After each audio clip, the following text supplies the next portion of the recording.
Ladies and gentlemen, welcome to the garden. I had a problem yesterday, and I realised that I'd come across this problem before, and I needed a pair of these really cheap and terrible test leads to solve it, just because of the connector at that end and the thinness of the wire inside. So I'm not coming into this blind. I've seen these before, and of course I realised that the reason that I hadn't already done it is because last year when I bought these test leads, I'd completely forgotten what I bought them for by the time they turned up. So let's just, before we cut them open, we'll just show you. These are allegedly Cat 3 with the China engineering mark on it, or the conforms European, whatever it is. You can tell that it's not real because they're too close together, and maybe better there. The C and the E and the C and the E there, too close together. So blatantly not real. It's not a safety standard anyway. It's self-certifying, so it doesn't really mean too much. Also, we have 10 amps rating on these. And it's maybe better on here again. 10 amps. Black easier. 10 amps.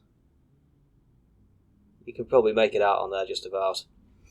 But yeah, they're rated for 10 amps. Now, I'm aware that a lot of multimeters do say on them, you don't put more than 10 amps through them and only do it for 15 seconds every hour or whatever. But anyway, I'm pretty confident that these aren't going to take 10 amps, but we are going to try and see what happens. So we'll get that one out of the way, and let's just get right in and cut this open. And right. And then you can see there's absolutely nothing in this cable. There's just no cross-sectional area at all.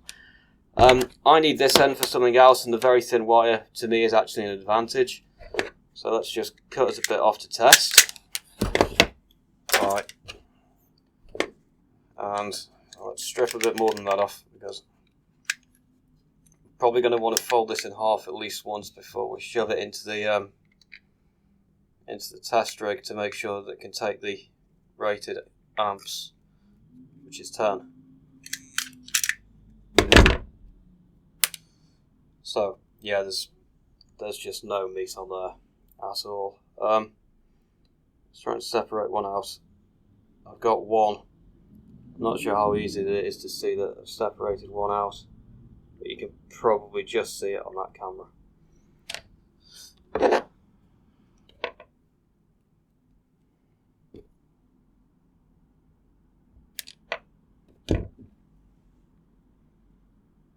Could be tricky.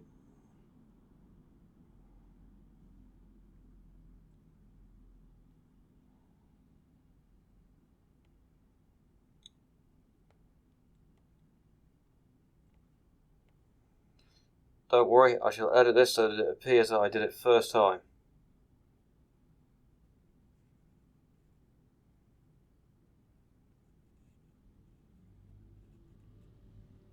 So these are very slightly thicker than the previous ones.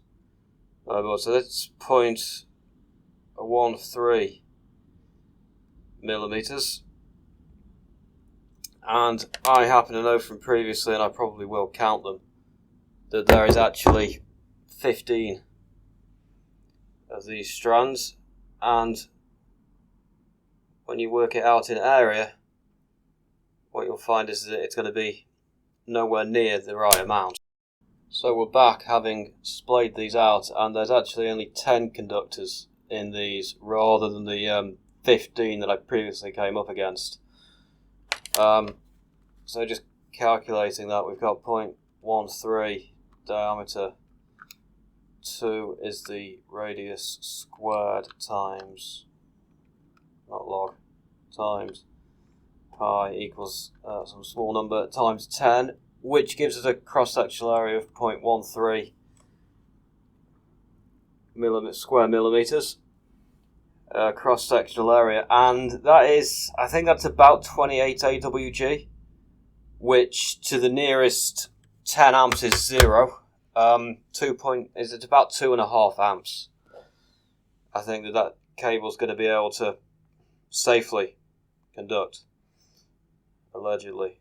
So what we'll do is we'll fold it over and we'll get the other end off to the same amount.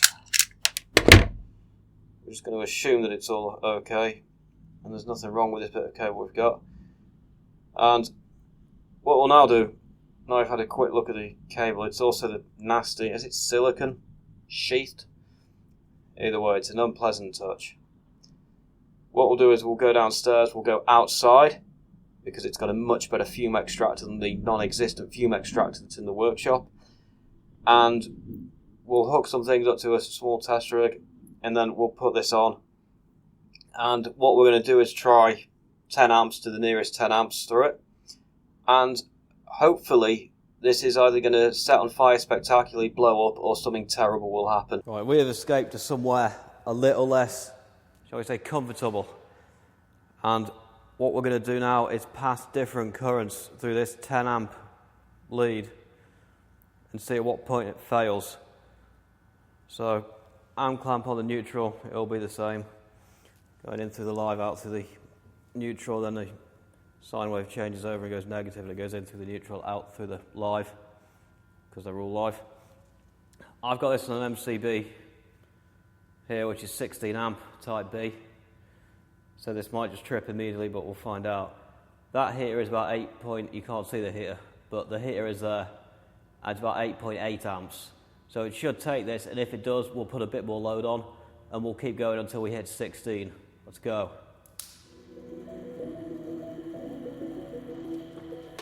I figure I'll get a little bit, get some more current ready.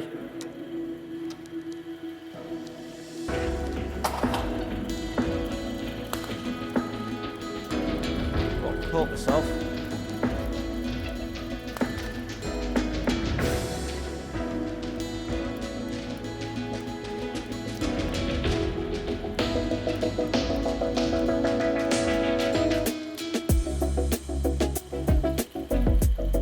Right, let's stop it, we'll put some more on.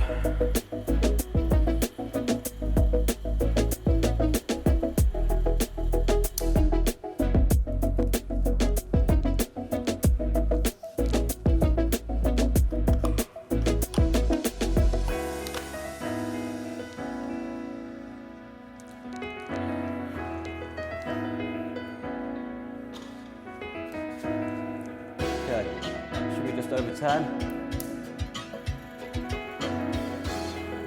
Like it. That's always 10% over. So that's what it's been tested to. Well, it's outlasted the light. It's a disaster. Well, unfortunately, it hasn't failed spectacularly. I'm going to put on the next, I think it's 3 kilowatts. So I'll open the MCB, I'll take the 2 heat loads I've got on off, I'll put on a 3 kilowatt, and if it survives that I'll put on 500 as well, and then we'll be up to somewhere near sort of 14-15 amps. And if it ain't going to blow then, I haven't got anything bigger I can obviously get through on a single phase. I mean, it feels a bit warm, it does feel like it might be a little bit melty. So we might not be a million miles away.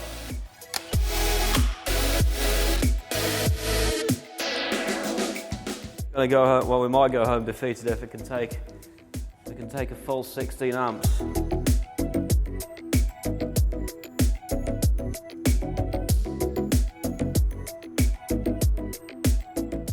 The terminal blocks are gonna fail before the cable is. I think they're only 10. Wire's lasting longer than me. Can't even whiff anything. I'm pretty sure that was the heater going off on its thermostat. And what I'll do is I'll plug another combination and we'll see what happens. Because with the fan still going, there's still power getting through.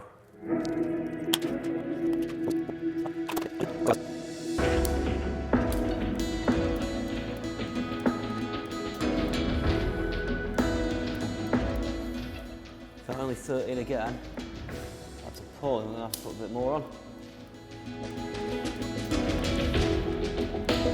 Whoa.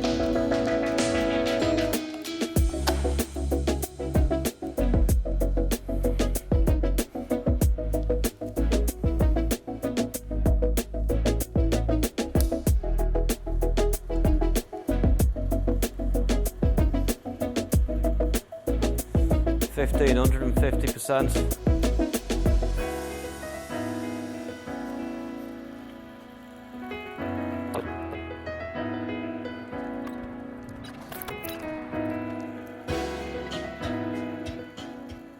I'll give him another 5 minutes, but that's it.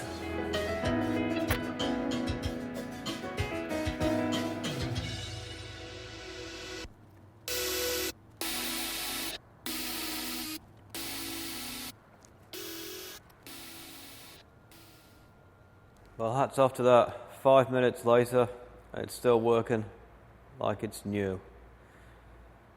Although we have it, the incredibly cheap and small cross-sectional area test leads from the usual supplier of items of questionable provenance has survived. It's had 20 minutes, well, okay, it's not had 20 minutes, it's had probably 17 minutes of higher than its rating, its 10 amp rating on it, flowing through it. And bearing in mind this came as a multimeter test lead with one end stuck in your multimeter and the other end on your proddy probe that you're going to hold, your arm will be aching by this point, so you ain't going to be holding it. And if no one's doing a test that's this long without having some permanent fixture. So unfortunately, as much as I wanted it to burst into flames, it hasn't done it, and it seems to do exactly what it says on its skin. Forgive me if I sound disappointed, but that's all she wrote. Well, we're back, and I noticed that this cable here, the one we were testing, did get a little bit weakened by the current we were flowing through it, even though it's way above the rating. But in real time, didn't spot it. Watching it back in fast playback, it was really obvious that it did start to melt.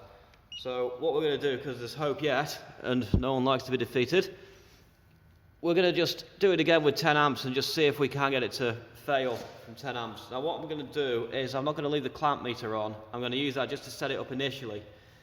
And I'm logging the current with a data logger that we've got attached to this anyway. So I'll use that for it and I'll show you the graph after.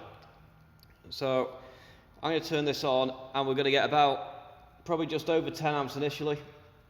And I've got a variac and I'm going to reduce the load into one of the heaters. So we'll do that now. We'll just zero you out, mate. Power on. This is when I find out I haven't turned the actual power on.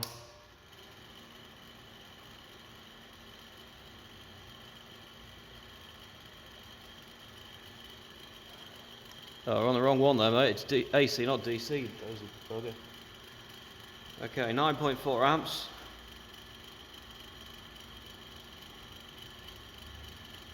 9.7, 9.8, 9.9, 10. We're at the rating.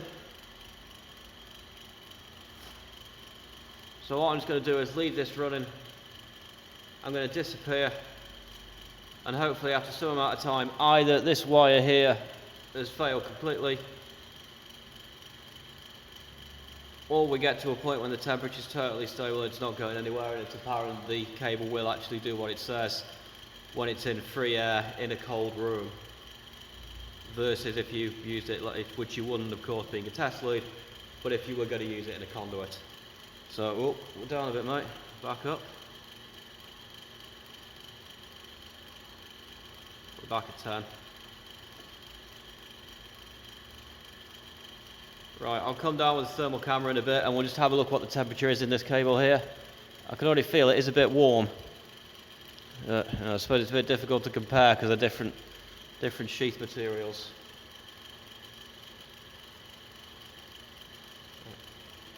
Right, back shortly.